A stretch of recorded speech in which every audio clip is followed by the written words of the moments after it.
Betapa bahayanya tidak membaca. Misalnya begini, ada orang mau masuk Islam, karena kita lama sekali di Jawa, lama sekali punya etika orang Timur. Makanya saya ini membuat judul dengan membaca Anda menjadi wali, atau dengan membaca Anda tidak kafir. Ini sama-sama ekstrim. Supaya Anda termotivasi membaca, dengan membaca Anda jadi wali, atau dengan membaca Anda tidak kafir. Ini bukan berarti saya Wahabi, enggak, yang suka mengkafir-kafirkan, enggak. Nanti sampean cari misalnya gini, betapa bahayanya enggak membaca. Ada orang mau masuk Islam, misalnya, ya Syekh, ajarin saya baca syahadat, saya mau masuk Islam.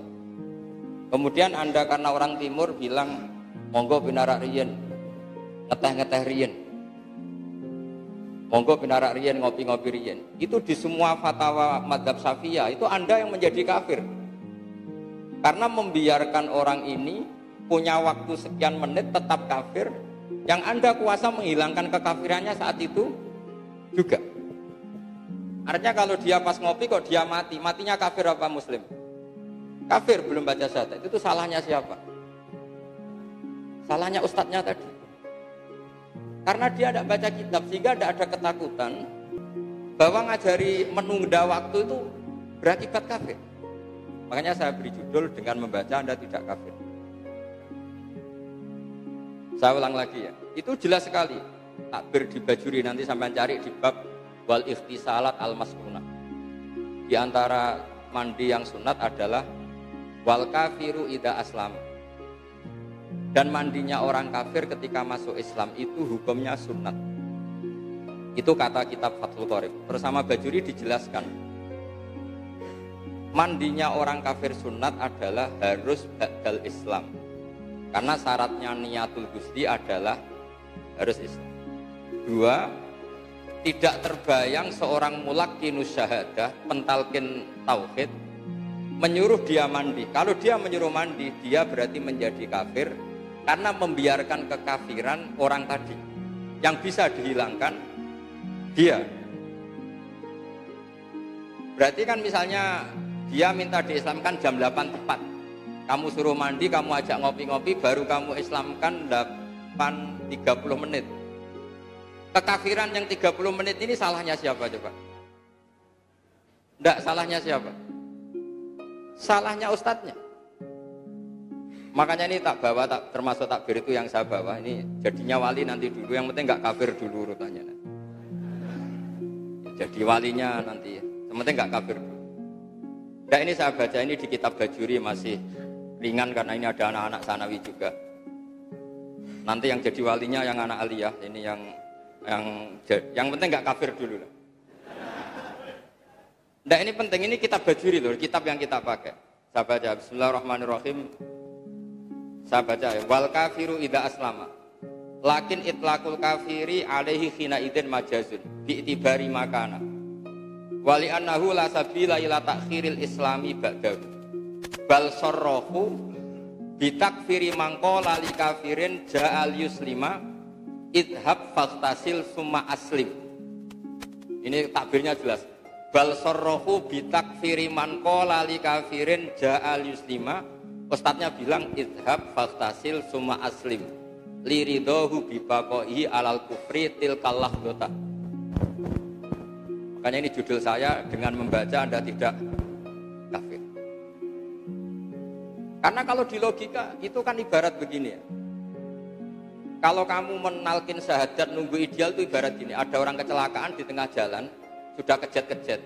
Karena kamu pakai celana pendek, sik mbah tak kelambenan sik lagi tak tulung. Kira-kira naif gak ada orang yang menolong orang kecelakaan, nyari kondisi ideal, ganti baju dulu, baru mau nolong? Apa harus menolong langsung meskipun pakai celana pendek? Harus nolong langsung karena ini emergensi. Kalau sampai di situ 5 menit kena tronton liwat malah langsung mati. Dan itu sekarang salah Anda, karena Anda yang tahu. Setiap fardu kifayah itu menjadi ta'ayyana alaihi, menjadi wajib bagi yang melihat saat itu. Paham ya? Apalagi ini tidak sekedar kecelakaan fisik, kecelakaan akidah yang Anda bisa menghilangkan. Kenapa ditunggu sampai mandi dulu, ngopi dulu, apalagi rokokan dulu? Oh, malah kafir murakkab. Ini makanya judul saya, dengan membaca Anda tidak kafir. Ini penting saya utarakan karena sekarang itu banyak orang baca tapi tidak menganalisis. Terus kedua, dengan membaca Anda jadi wali. Wali itu ya kelas-kelasan. Ada wali mutung, ini nanti wali-wali yang umat-umatan itu. Ya kadang wali, kadang enggak. Ada wali yang sudah permanen.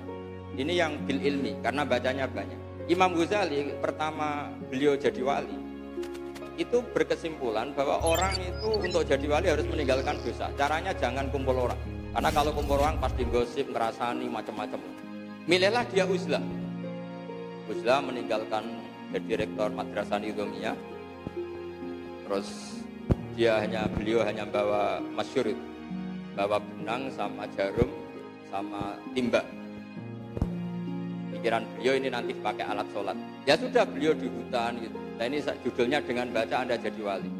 Dia dengan begitu beliau ngira dia jadi wali karena meninggalkan gosip, meninggalkan jagongan macam-macam. Tapi dengan demikian pula, beliau tidak niru para rasul. Ciri utama rasul adalah udhu fisabili, disakiti karena dakwah. Ketika beliau lama sekali uzlah, dia baca Quran, Lelah pas yang dibaca itu ayat hatta idza stai'asar rusulu wa dhannu annahum qad kudzibu. Ada yang sebagian qiraah qad kudzibu. Sama-sama sabah. Sehingga ketika rasul itu sudah agak-agak putus asa dan mereka yakin kudzibu, didustakan, disalahpahami. Terus Imam Ghazali mikir, kiai kok delik, jare warasatul anbiya. Nak delik sing musuhi sapa? Yang mendustakan siapa? Ora ono wong. Anane Mukjin Aladin. Sehingga dia pulang. Jadi ciri utama Rasul itu ono wong ora percaya. Makanya sekarang banyak santri yang enggak percaya itu masih mirip Rasul. Enggak miripnya karena enggak dipercayane mergo kesuwen bodoni. Lah itu yang mari gak mirip. Sebetulnya kalau sekedar enggak dipercaya itu masih sifatnya Rasul. Di antara sifatnya Rasul itu kudzibu.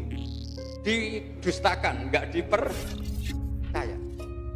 Makanya kalau sampai nanti ngiyai orang enggak yakin Anda alim, itu masih kayak Rasul. Kalau Anda alim betul, kalau Anda ada alim betul itu yang masalah. Terus ciri utama Rasul lagi itu wa'udhu fisabili, disakiti. Disakiti itu kecewa, ngempet, macam-macam. Akhirnya Imam Ghazali pulang beliau ngiyai sudah siap disakiti, disalahpahami macam-macam. Dengan membaca Anda jadi wali. Coba andaikan Imam Ghazali tetap di hutan, beliau tidak akan warasatul anbiya karena tidak mengalami kudzibu, tidak mengalami udhu fisabili, disakiti.